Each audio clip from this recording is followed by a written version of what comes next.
All right, today I'm going to show you how to start a new worm bin and what to feed it first.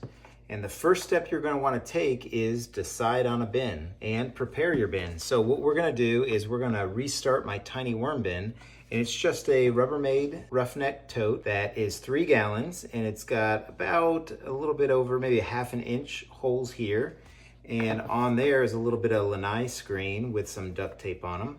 And within the bin itself, it also has 3 holes on the side, 1 there, 3 more holes, 1 there, and same thing, it has lanai screen with some masking tape over the top of it.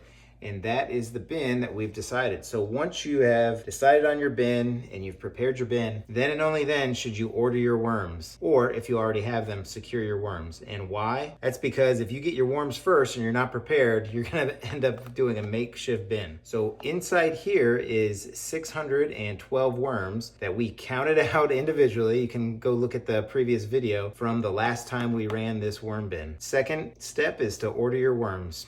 And then the third is to soak your bedding. And that's what we did here. This is just shredded cardboard that I put into my 12 sheet crosscut shredder, and it does a fantastic job. In fact, I've got affiliate links if you want to see that shredder. It just swallows the cardboard and just shreds it perfectly. And here's just a quick tip that I use. I soak my bedding in just rainwater for about 20 minutes, and then I put it in this colander and let it sit for about an hour. And what you'll find is it is the perfect consistency. I mean, I can't even barely get a drip of water out of here. In fact, I can't even get a drip of water. But it is the perfect consistency when it just kind of sits in that colander to add to your worm bin.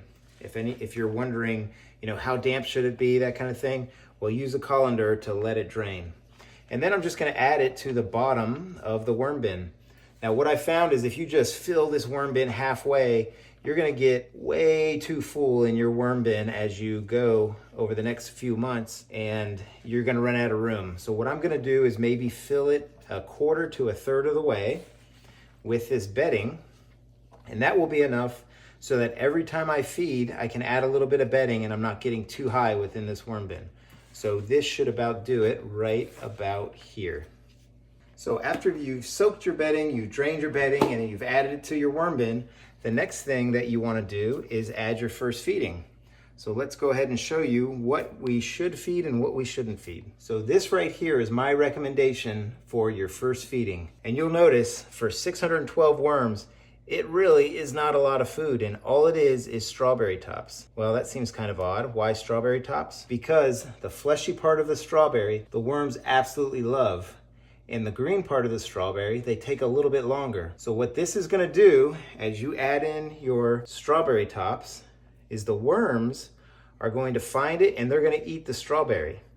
And when you come in and check on this in about 7 days, you're gonna see exactly how much they've eaten, because they will leave the top of the strawberry intact for about 2 or 3 weeks as they wait for it to decay before they eat it, and the strawberry will be gone. So if you come back here and 7 days later there's still strawberry, then you know, hey, I'm feeding a little bit too much and I can cut back on my feeding or maybe skip a feeding. The #1 problem for a new worm bin and even for an old worm bin is overfeeding. So strawberry tops are my technique to make sure that I'm not feeding too much, and I know where I put them so I can go in and check and see if the worms are actually eating them. Now here is some stuff that you shouldn't feed. Well, you shouldn't feed on your first feeding, and that is apple cores, a carrot, a banana peel, a potato peel, all stuff that later on your worms will absolutely attack, but you don't want to put this in for your first feeding.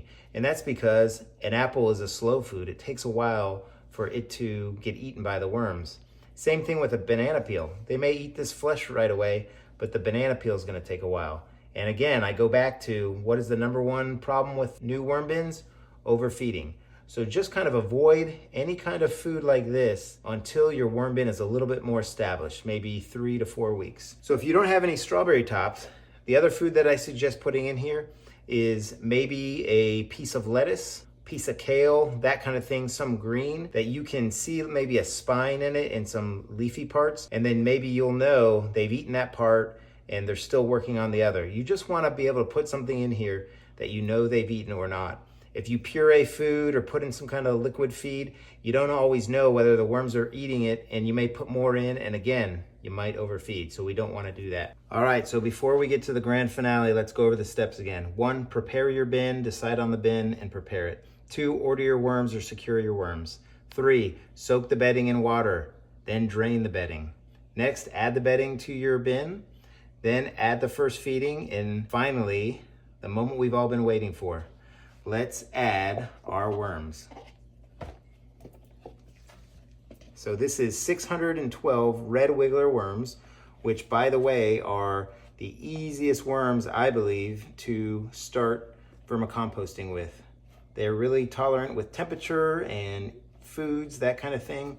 And I'll put a link in the description for a couple of people that sell worms that I would recommend. I haven't used them, but you can watch their YouTube channel, and I watch them all the time, and I just like what they do. So I'll put a recommendation in my description. So let's go ahead and see these worms dive down into their new bedding.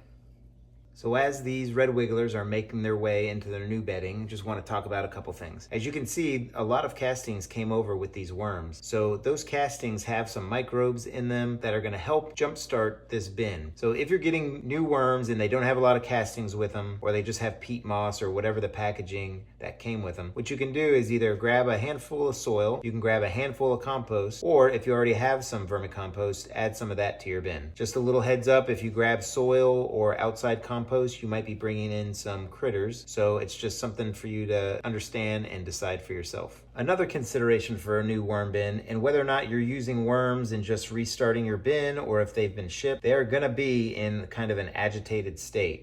So they're not necessarily going to want to eat right away or anything like that. So what you may want to do is just kind of leave the lid off and leave a light on so that they go down into the bedding and they understand that's where their new living space is going to be. As you can see, vermicomposting is very fun and very easy to do. It's very easy to start a new worm bin. Just understand that a smaller worm bin like this, and you can see how small it is more susceptible to having kind of parameters going out of whack, meaning it gets too moist or it gets overfed easier. Whereas a bigger bin, that doesn't happen as often, and the worms can flee away from a part of the bin that they need to get away from due to heat or overfeeding. The other thing is, if you're brand spanking new and you don't mind buying a worm tower really for me is the way to go for a new vermicomposter or worm farmer, because it is excellent at controlling moisture. It has a basin at the bottom and a gravity feed, so no matter how much liquid is in your worm bin, it will drain to the bottom and you'll have the perfect moisture.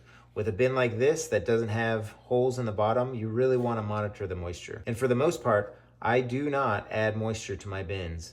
All the moisture they get is usually from the food. Now, there's occasions where I have to add a little water if my air conditioning is running and it's drying out the bin, that kind of thing. But in general, I have found that running your bins just slightly drier than what you would expect for a really damp bin works out the best. So it looks like the worms are just about in there. I hope you found this helpful. I know a lot of you have other tips for starting a worm bin or stories about when you started your worm bin. So if you wouldn't mind, leave some comments to talk about when you started a worm bin or what you think is something new vermicomposters or worm farmers need to know. So I hope everybody's having a great day, and happy vermicomposting, everybody. Take care now.